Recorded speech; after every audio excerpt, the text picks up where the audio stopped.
welcome back to Board Games Daddy. Today we are going to see what is inside Heroes of Might and Magic, the board game, the Grail Pledge. Just a heads up, this is not going to be a full unboxing video because I want to do an unboxing for each of these content. So I'm just going to show you exactly what it is and what comes inside this pledge, and then you can expect videos for everything.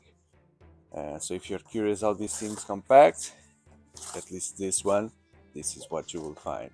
So yeah, there are two boxes here separate.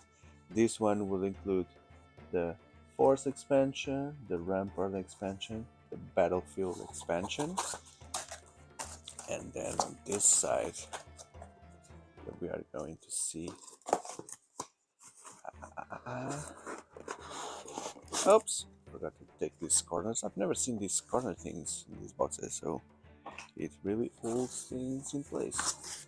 So many cardboard that I'm having difficulty with just one hand to open everything. Yeah, there's paper here to protect. Oh, the astrologer's answer. What is this? What is this? Okay. I don't know. What is this? Some kind of introduction outside the game. And okay, the board, the base game, the tower and stretch goals, more stretch goals and props, and stretch goals and faction units. Okay, so I'm gonna take out each of the blocks and show you on camera what they are. Okay, quite a different experimental setup for me today as well. So let's see how we can do this. So we are going to take out this astrologer's guide, the astrologer's answer, don't know what it is. And let's attack the first box here. They're so packed against each other. Okay, so we start with the core game.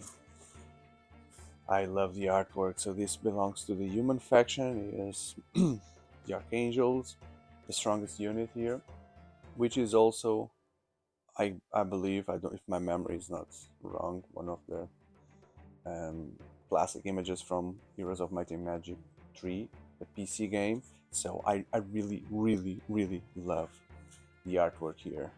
And then we have more units around, another dragon, and the griffins, also humans. And there it is. There's the seal for Ubisoft. Wow, like foil seal, holographic seal there.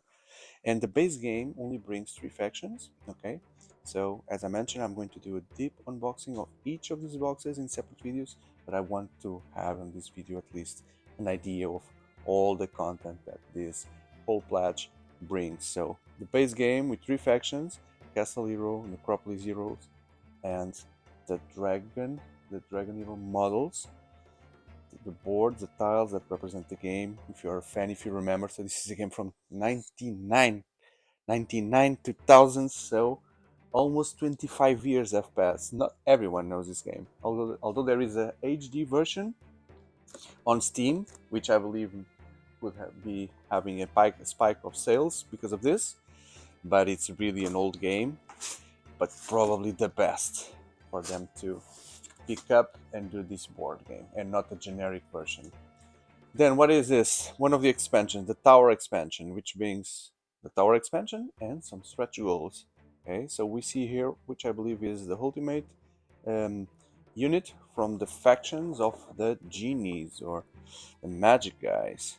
So they come from the Icelands, and you have, okay, see, there it is, the guy from the cover, and the knights, the leaders.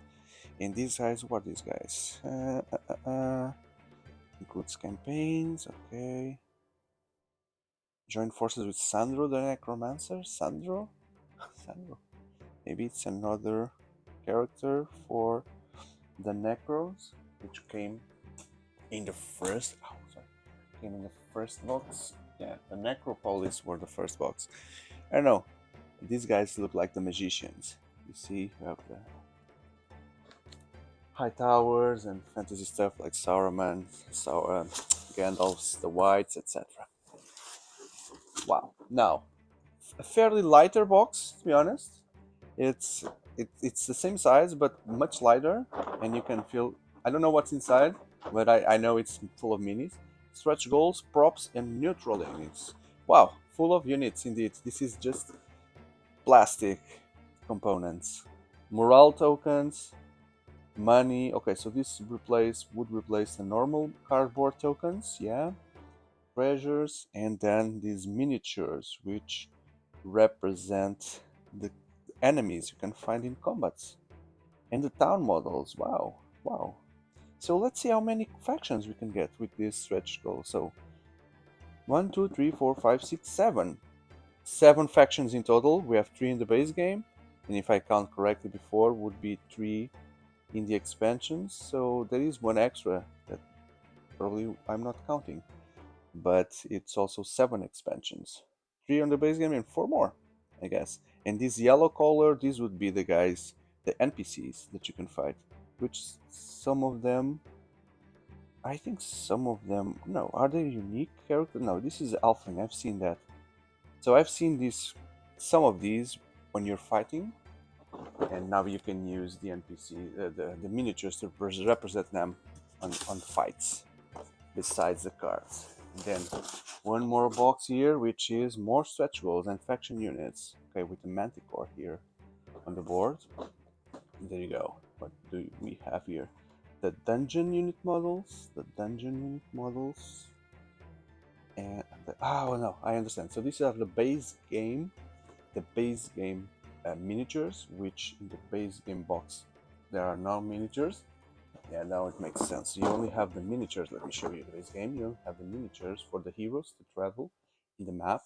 But here, with this expansion, you have the miniatures for your armies in order to do like combat with miniatures. So I've played this, and maybe I'll repeat myself once we open the boxes, but I don't think the miniatures are needed. The game is good just with the cards, to representing the units, right? It creates a bit of logistic for you to manage if you need to bring all these miniatures for all these characters into the game. And curiously, the game says clearly it's a 1 to 3 players game, and indeed I would support that 100%.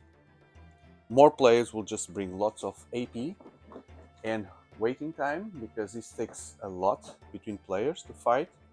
So definitely don't try with more, even if you cheat on the game and put more tiles in the board. It becomes it ruins the experience. So 3 players maximum is indeed what I recommend. And what I also recommend is to go here on the other side and see what we have inside.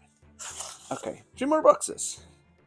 So let's take out the Fortress expansion, where we have this Hydra. There's this good looking Hydra there, waiting for us to see what it is. Sorry, I'm managing the cardboard below. Okay, there's another, the Fortress faction. Now the miniatures come in, because it's just one box with these miniatures. More tiles, more base content, the town content. Fortress, yes.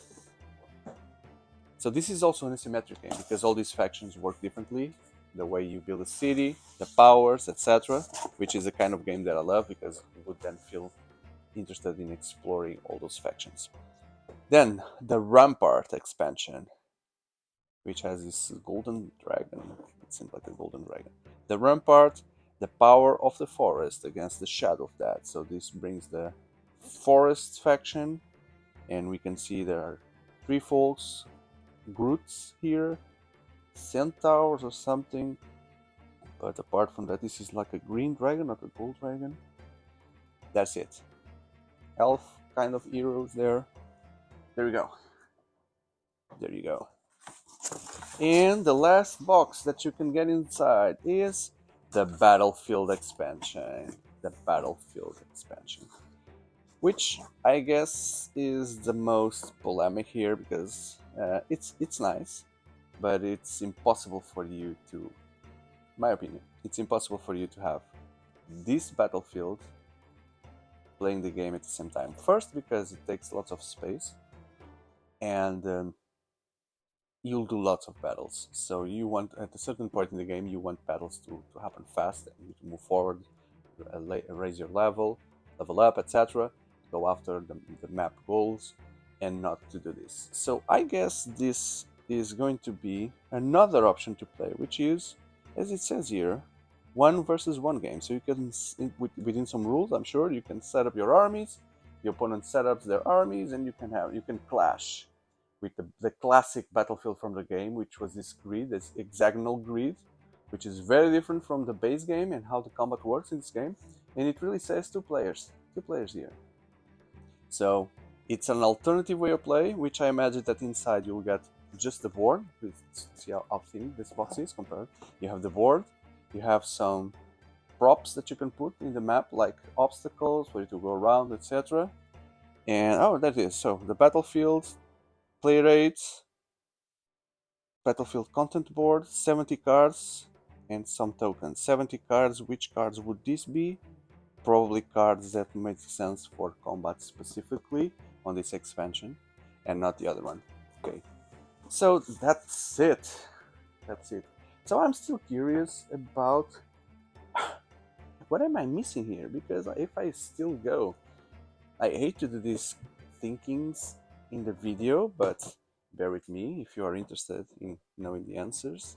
So I still see here 7 town models, and I only see 3 in the base game, which would be this guy, the Necrons, the white people, the castle people, and so there will be the forest guys, the ice, yeah. So who's the 7th one? What am I missing? So that will be the forests. Those will be the forests. Those will be the tower ones, and the fortress ones. The dark. This will be the fortress, the forest, the magic ones. So I guess this white one. I don't know. No, this is an Acropolis. So what is this? Maybe it's just another settlement to represent some cards, some cities in the game that you can conquer, and it's not related with any faction. It's a neutral faction, and it makes sense because it has the same color as the tower one, so it's a neutral faction. I think I've seen this in some cards, some tiles, as being something any player could visit and conquer. Okay. Nonetheless, this pledge doesn't include another expansion that already exists, which for sure I'll need to find out, and get it, how I am, which is the Inferno, which will bring the Inferno faction, but it's not included here.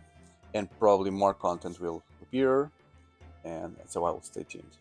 And so if you want to know more details about what is inside each of these boxes, then don't forget to leave that like and the subscription, because the next videos I'll be delving deeper in these dungeons and get to know the content and show you these amazing minis and the cards and the powers and connect with the game if possible.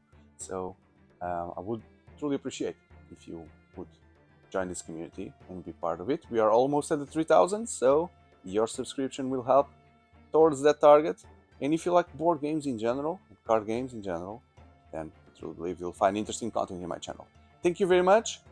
Thank you for supporting this new format, and I hope to see you in the next videos.